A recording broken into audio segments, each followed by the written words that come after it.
Welcome to Solutions with Courtney Anderson. I am the host, Courtney Anderson. And we are here today with a fantastic show, I think, in our Financial Fierceness series. This is part 2 of a 2-part series. Part 1 of this series, we looked at our topic, and our topic is credit score. Who cares? You should. Here's why. So in episode 1 of this 2-part show, in episode 1, we kind of talked a little bit about the fact that some people don't need to care about a credit score. They either have enough money in their own safe or bank account somewhere, where if they want a car, they want a house, somebody was in a car accident with them, they don't need insurance, they don't go to a bank and ask for a loan. They just go in their safe and get their cash or go online to one of their accounts and move their money around and then pay for things. So they don't care about credit scores because it doesn't matter to them. Okay. We also talked about the fact that some people are sort of off the grid in modern society, and they also don't really care about credit scores because they're not borrowing money. They have their own place to stay. Usually it's their own land, and they're not involved in asking anything in society. You know, they don't want insurance. They don't use it. They don't need, the utility company to turn on a new electricity account at their place. They live without that. And so since they don't need anything, again, you're not borrowing any, property or money or anything, then you, again, could care less about a credit score. It makes total sense. Those people exist, and for them, the answer to our topic is who cares, is they don't care, and they shouldn't. The challenge is it's a small amount of people. The whole purpose of our Financial Fierceness series is to try to kind of integrate into this whole big picture, which is, everything that we do in all the programs and the speeches and the training and the products and the resources and the research and even everything, that I teach business graduate students is all about, this is our life, and what do we want? And what can we do to achieve some sense of contentment that we're getting and achieving what we want, and how can we surpass our goals? And that's the big picture. And of course, because I am focused on, professional issues, the workplace relationship expert is what I am, and focusing on how to be looking at what we do for a living is not like some sort of horrible part of our life, right? Oh, work. But it's something that can be joyful and something that can be, adding to the overall positive experience of being alive. So we laid out in episode 1 this whole concept of, look, it's a stranger. I don't know this person. I'm trying to figure out, should I loan them money or loan them property or extend credit to them to pay me over time? I don't know. I did mention in episode 1, and I mention it again right now because it's never going to be something that I think we should ignore. If you are looking at a personal relationship, friend, someone that you are related to, and you're looking at the issue of, quote, loaning money, don't do it. Don't do it. If you want to give someone money, give them money. Don't give them money that you don't have, meaning, I'll loan this to you now, but next week when you get paid or when you get your taxes refunded, give me back the money because I need it. Then don't make a loan. Never make a loan, but don't make a gift if you don't have the money. You really don't have it, right? So just be honest about that. It's not a bad thing. They're asking you, right? And if you're not able to help in that way right now, then just say, I can't help you right now financially, but what else can I do? Can I listen? Can I, help you, in some way, turn things around? But if you're going to give money, just give it and then let it go.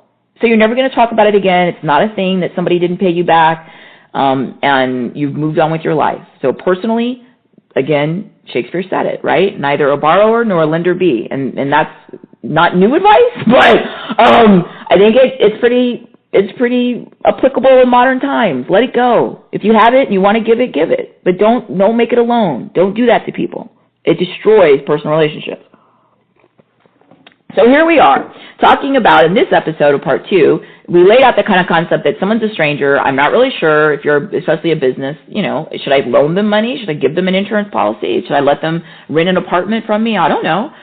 So you get this idea that you're going to get some concept of, what do they typically do? How do they usually handle money? Do they usually pay what they owe somebody, or are they someone who really doesn't, and then they're going to be more risky for me to give them money?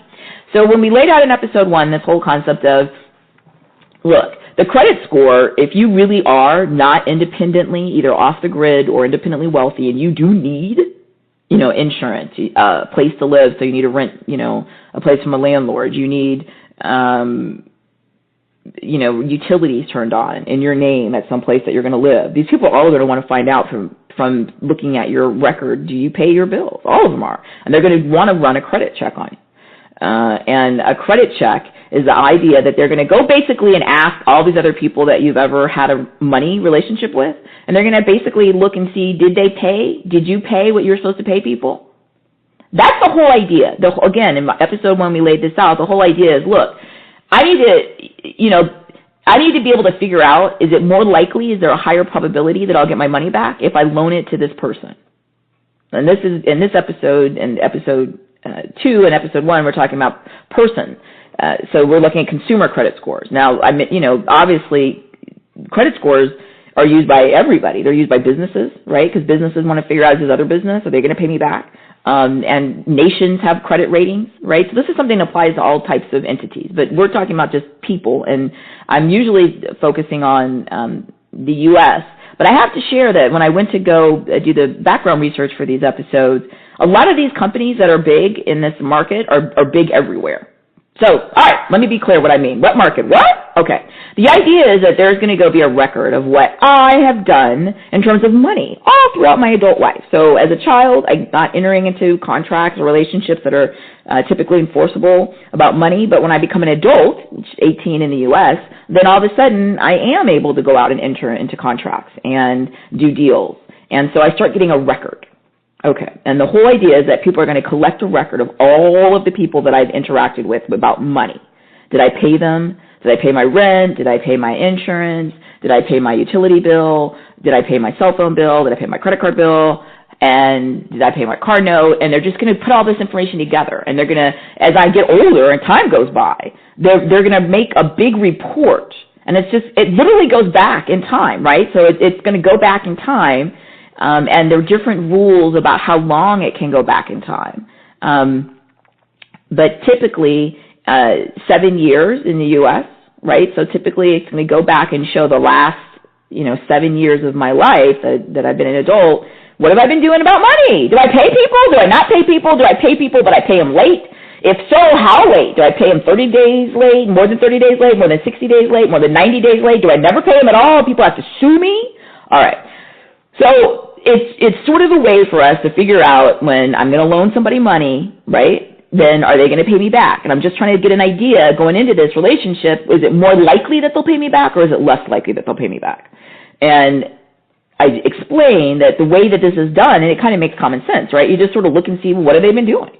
I made the analogy in episode 1, sometimes even in our social lives, right? Like you're dating someone new, but other people know the person and they start telling you, hey, look, I don't want to say, but, when this person dated the other person, woo, they were horrible. They cheated and they, were dishonest and all this kind of stuff. And when people do that, it's the same kind of idea that, we know what they did in their past. Now, does that guarantee what they're going to do today and tomorrow? Of course not. But does it potentially give you an idea of what you might expect that could be probable for them to do? Yeah, it does. We do it socially. It's the same thing with this idea of money. People want to know, what have you been doing? How do you treat this? How do you treat your finances? And then now give them a clue as to what you might do. Not a guarantee, but a clue. So here's how it works. The beautiful part of this is that when you have a credit score that is high, meaning that it shows that you're a low risk, right? So a high score shows that you're a low risk not to pay them back. You are a high probability that you will pay them back. High score means high likelihood you'll pay me back, which is what I want, right? If you have a high score, it almost is like, and this is, my own anecdotal experience, but I've been, financially on my own since I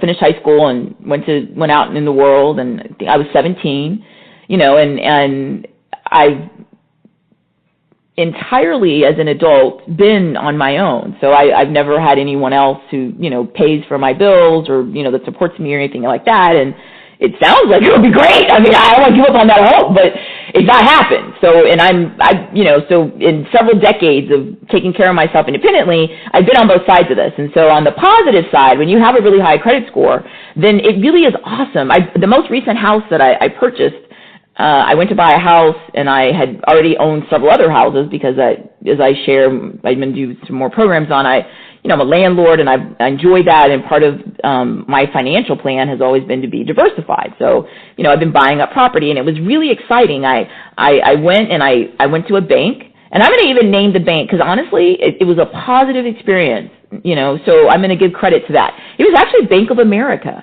which is a big organization, and has had a lot of issues in terms of, public perception and their behavior in a lot of areas. But relatively recently, I went and I wanted to buy a nice house, and I already had several other, houses that still had mortgages on them. So by this time, the numbers are getting really high. This is several multiples of, this is a lot of money. And I went to the bank, and they, quote, ran my credit score, and then they offered me a very, very low interest rate, like a 3% range interest rate on a several $100,000 purchase, and it was wonderful. They have great terms. So your credit score is high, you hear yes. Your credit score is high, and you hear yes. So should you care about your credit score? If you are interested and you need to go out and interact with the world financially, then you need to care, because if your credit score is high, basically it's almost like an awesome magic. People come to you, you say, I would like to buy a house or a car or have this line of credit for myself or my business, and the people quote run your credit, and then they come back to you and they say yes. And they don't just say yes, they say yes with great terms, right? Like, what can we do to make this better for you? How low can we make the interest rate? Some instances, 0%, right? Not on a mortgage, but typically on other items, cars, for example. What else can we do to make the terms favorable? What else can we do to incentivize this and make it better for you? Because the thing is, they don't just say yes. They say yes, but they give it to you cheap. Cheap. They give you a good deal. It's almost like magic. It works beautifully. It's literally like, wow. And then it's a whole different series of challenges. You have to start to understand you can't say yes to everything. And you also have to begin to work through the concepts of just because you can do something doesn't mean you should. It's a whole different area, but a lot of people, got into trouble and get into trouble because their credit score is high, and then everybody tells them yes. And so, honestly, if you want to buy, several $1 million property, you can do that. If you want to go out and, have 6-figure, credit card lines of credit, you have that or more. They're saying yes to you, and they're very generous.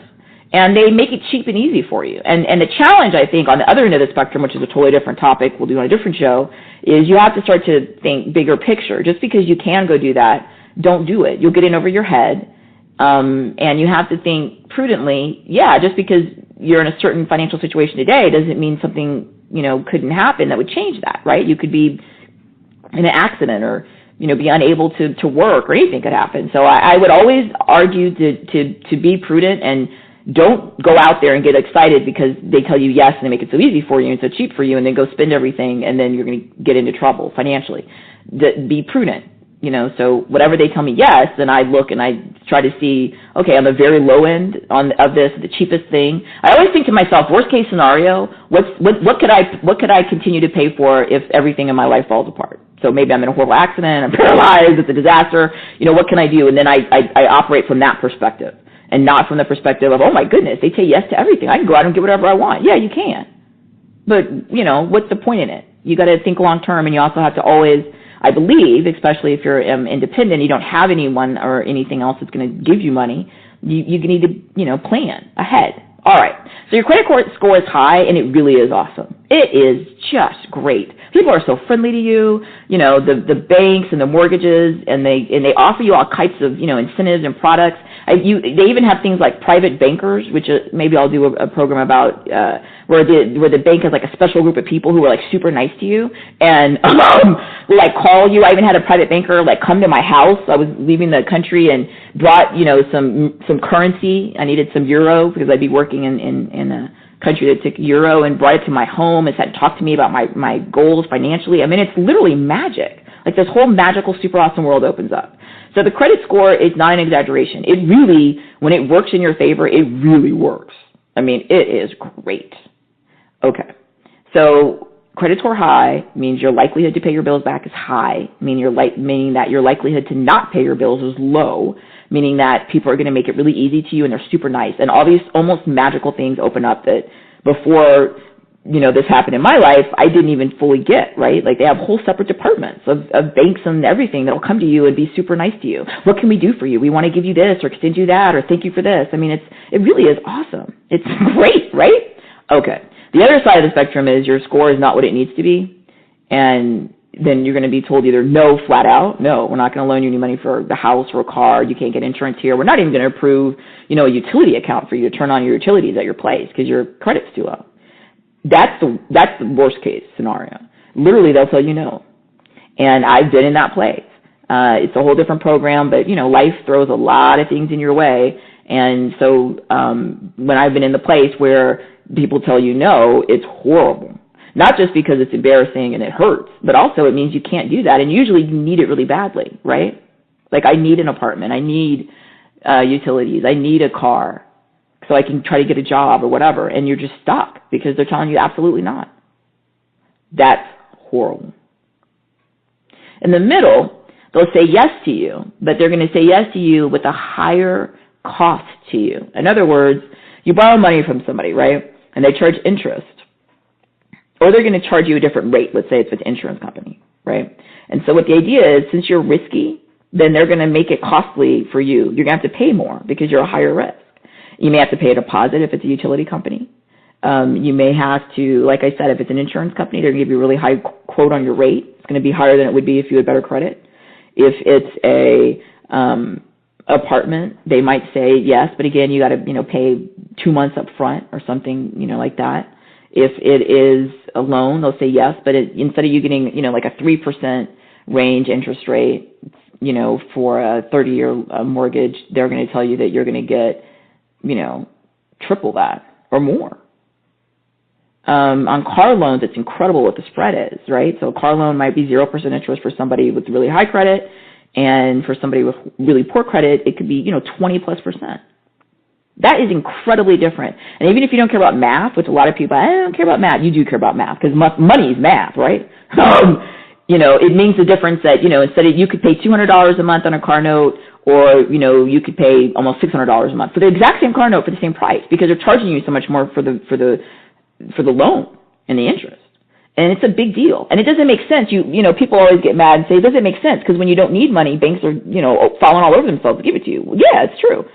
And when you need it and you're desperate, they charge so much, it's so hard. It costs so much, right, to have bad credit. Yeah, it is. That's the whole point. The point is that, it's risky, so they're going to charge you more. And then it does make it incredibly difficult to get out of that. Because now you have a low credit score, right? Then your bills are so high because you're charged the highest amount, and you already are in a tough position financially. Usually you're not making huge amounts of money. And it makes it so difficult for people to move into different socioeconomic situations. It's a whole different topic. All right. So where do people get the information from?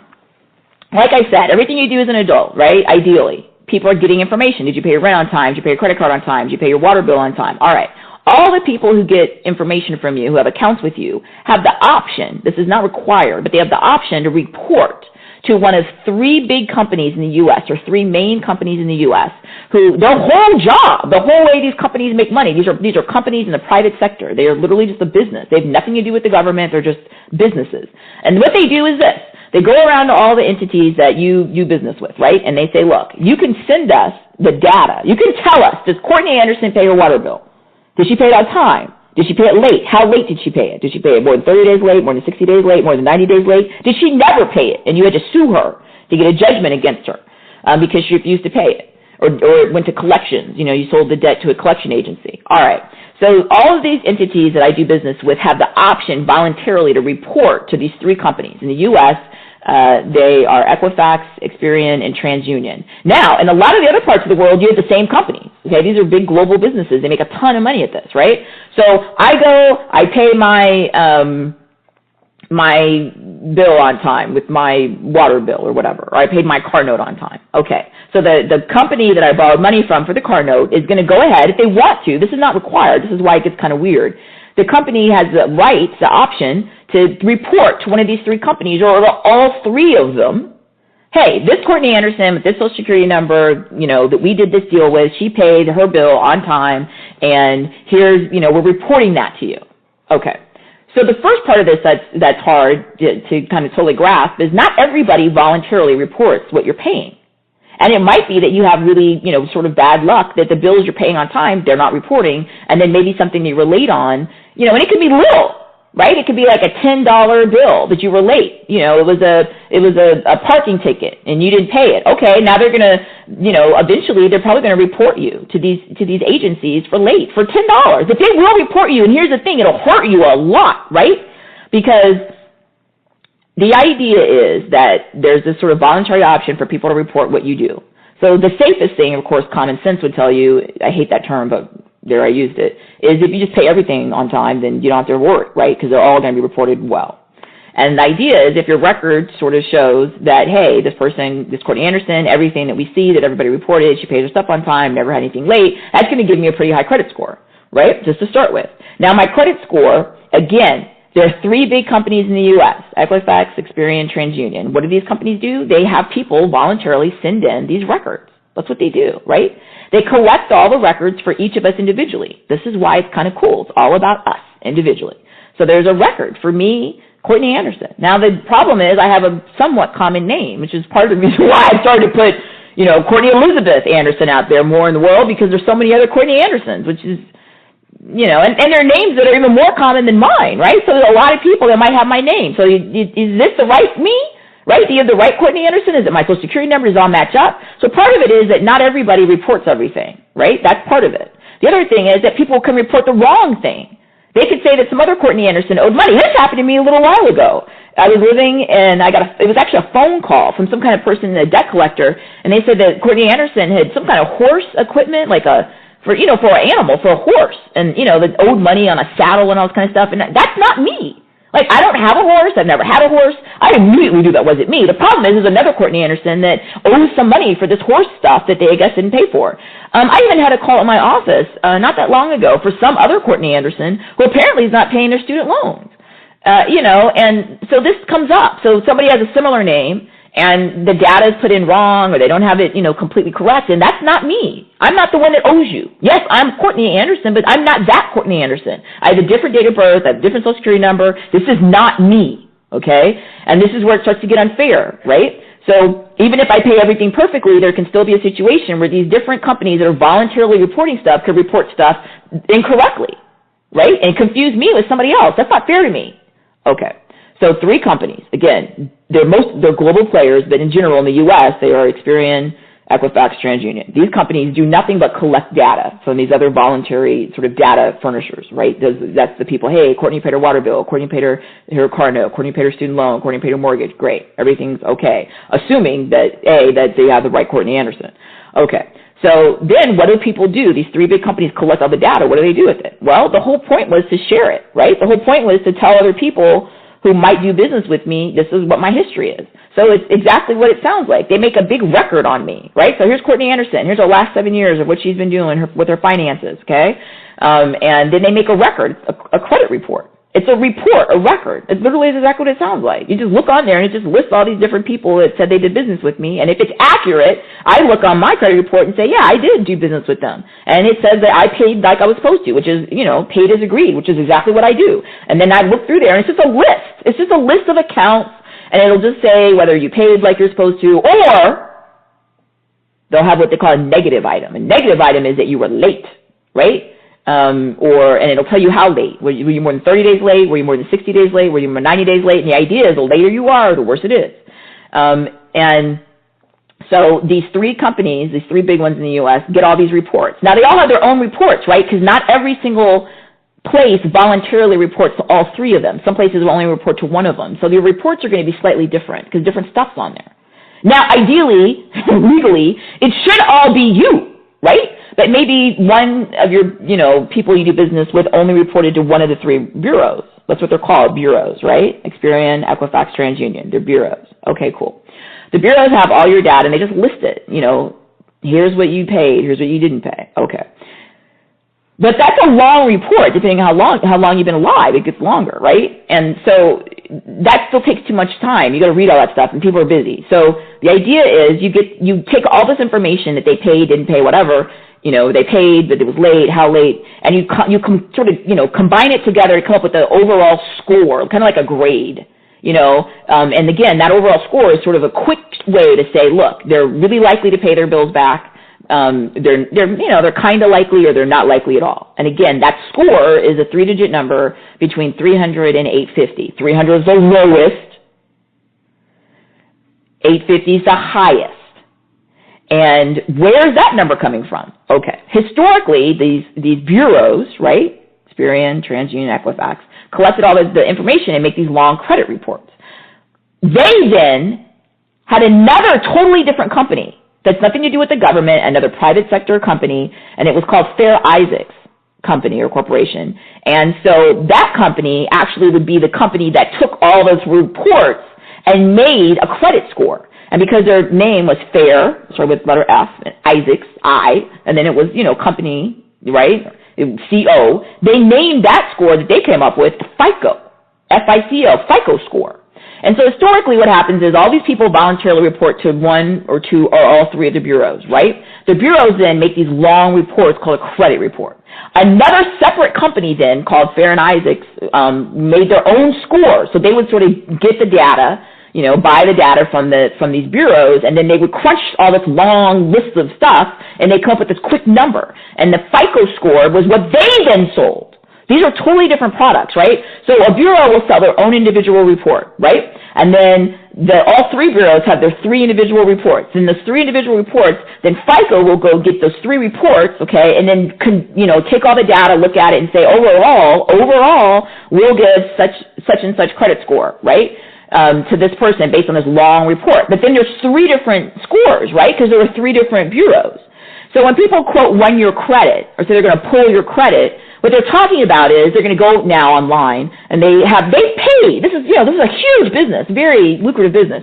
So the company's like, should I loan this money to this Courtney Anderson for this car? I'm going to go on the internet. I paid money to be a customer, and I'm going to go on there, log in, and get her date of birth, Social Security, and pull up what is the number that historically they're looking at, that FICO, right? That FICO, which is that separate company, made the FICO score. Since they're getting 3 of those numbers usually, right, because each bureau has a different number, usually they pull, what they mean is there's going to be, typically, the numbers are not all the same. Usually there should be a similar range, but, like if one scores 700, one 680, and one 670, then the middle one is 680. So the people at the car place will say, okay, I'm going to toss out the low one, I'm going to toss out the high one, I'm going to go with the middle one, and assume that that's kind of in the middle, it's probably the most accurate. I mean, this is very simplified.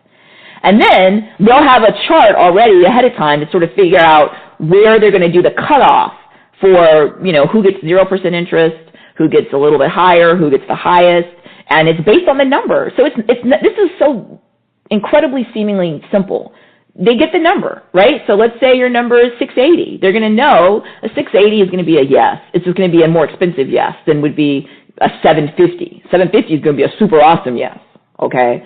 And then the numbers are going to vary based on the individual business, so some places, that's why places market themselves differently, right? Some places will say, 0% for the highest qualified. What they mean is you have a very high credit score, you'll get 0%. Some places will say we specialize, in car loans for anybody. Some of those places run your credit, and then if it's too low, they'll still loan to you, but it's incredibly expensive. Some places don't run credit at all.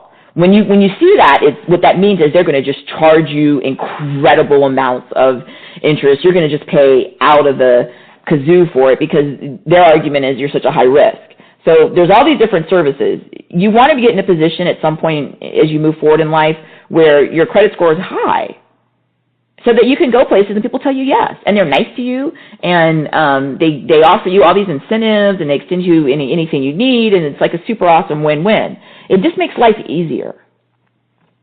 So the credit bureaus in the U.S., Equifax, TransUnion, Experian, make the reports. They also, though, now more recently make their own little credit score numbers that are not the same as FICO. So these are all totally different. You can, in the U.S., get a free copy of your credit reports every 12 months from all 3 bureaus. You need to go to annualcreditreport.com. annualcreditreport.com. click on there and just get the free reports. Every 12 months, it's a law in the U.S. for everybody. And then you're going to see a whole bunch of ads on there where you can buy each individual bureau's credit score, and I wouldn't necessarily recommend that, but that's a whole different show. But the whole point is, overall, I beg you to take this seriously. Your credit score will make your life either very easy or very difficult, but it is in your control and your power to change it and make it awesome. Thank you so much for joining me, and as always, come to CourtneyAnderson.com. Thanks.